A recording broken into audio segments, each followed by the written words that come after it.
চ্যানেলে নতুন হয়ে থাকলে চ্যানেলটা অবশ্যই সাবস্ক্রাইব করে দিও আর পাশে থাকা বেল আইকনটা প্রেস করে দিও যাতে আমার ভিডিও সবার আগে তোমার কাছে পৌঁছে যায়। তো আজকে আমি চলে এসেছি মাছের কালিয়া রেসিপি নিয়ে, খুবই সহজ উপায়ে। তো চলো দেখে নেওয়া যাক, খুবই সুস্বাদু একটা রেসিপি।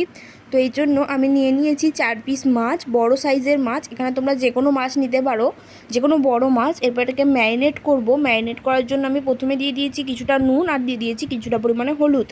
এই প্রথমে নুন হলুদটাকে দিয়ে মাছগুলোকে মাখিয়ে নেব খুব ভালো করে। নুন হলুদ দিয়ে প্রত্যেকটা মাছকে মাখানোর পর দিয়ে দেবো এখানে আমি পাতিলেবুর রস। এই পাতিলেবুর রসটা দেওয়ার ফলে মাছের টেস্ট খুব সুন্দর আসে। এই পাতিলেবুর রস আর নুন হলুদ দিয়ে মাছটাকে মোটামুটি 15 মিনিট থেকে আধ ঘন্টার জন্য ম্যারিনেট করে রেখে দেব এইভাবে। তো 15 মিনিট থেকে আধ ঘন্টা পর মাছগুলোকে আমি ভেজে নেব। তার জন্য নিয়ে নিয়েছি কড়াইয়ে সর্ষের তেল। সর্ষের তেল দিয়ে রান্না করলে কিন্তু একটা অদ্ভুত রকমেরই সুন্দর ফ্লেভার আসে। তো তাতে দিয়ে দিলাম হলুদ গুঁড়ো আর দিয়ে দিলাম একটু নুন। এরপর এই তেলটাতে মাছগুলোকে ভেজে নেব। এই যে দেখো মাছগুলো দিয়ে দিচ্ছি, খুব ভালোভাবে মাছগুলোকে ভেজে নিতে হবে একদম লাল লাল করে।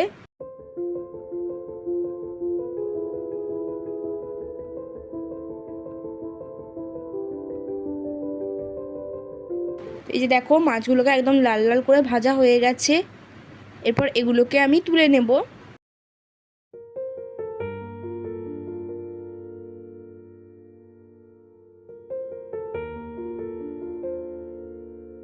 এরপর কড়াইয়ে যে তেলটা ছিল মাছ ভাজার, ওই তেলেই আমি ফোড়ন ব্যবহার করব।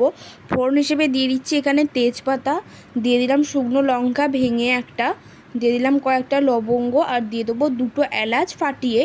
এই এলাচ দেওয়ার ফলে খুব সুন্দর একটা গন্ধ এবং একটা খুব সুন্দর ফ্লেভার আসে। তো এইগুলোকে দিয়ে একটু ভেজে নেব যতক্ষণ একটা সুন্দর গন্ধ আসে এগুলোর থেকে।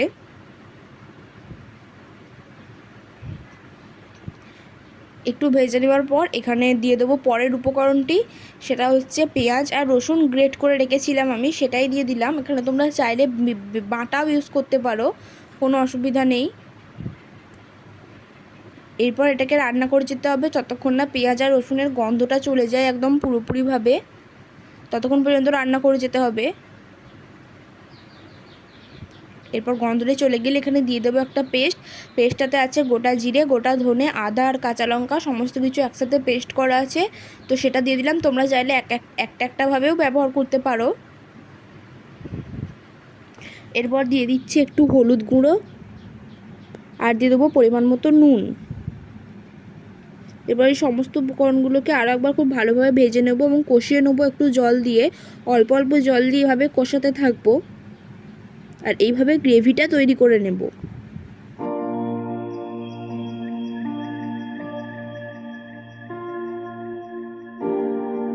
তো এই যখন ফুটে আসবে একটু, তখন দিয়ে দেবো হাফ চামচ মতো চিনি।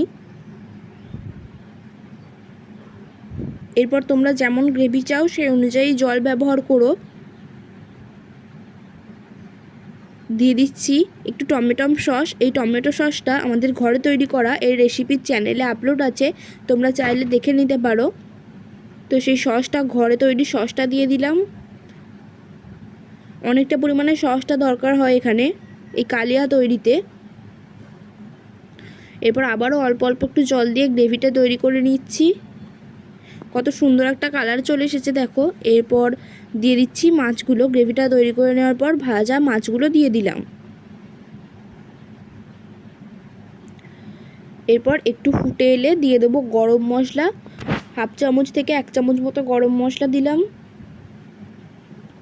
আর নামানোর ঠিক একটু আগেই দিয়ে দেবো এখানে 1 চামচ মতো ঘি। ঘি দিলেও খুব সুন্দর রান্নাটা হয়, খুব সুন্দর খেতে হয়। আর দিয়ে দেবো দুটো কাঁচা লঙ্কা, গোটা কাঁচা লঙ্কাটা চিড়ে দিইনি, একদম গোটাই দিয়েছি।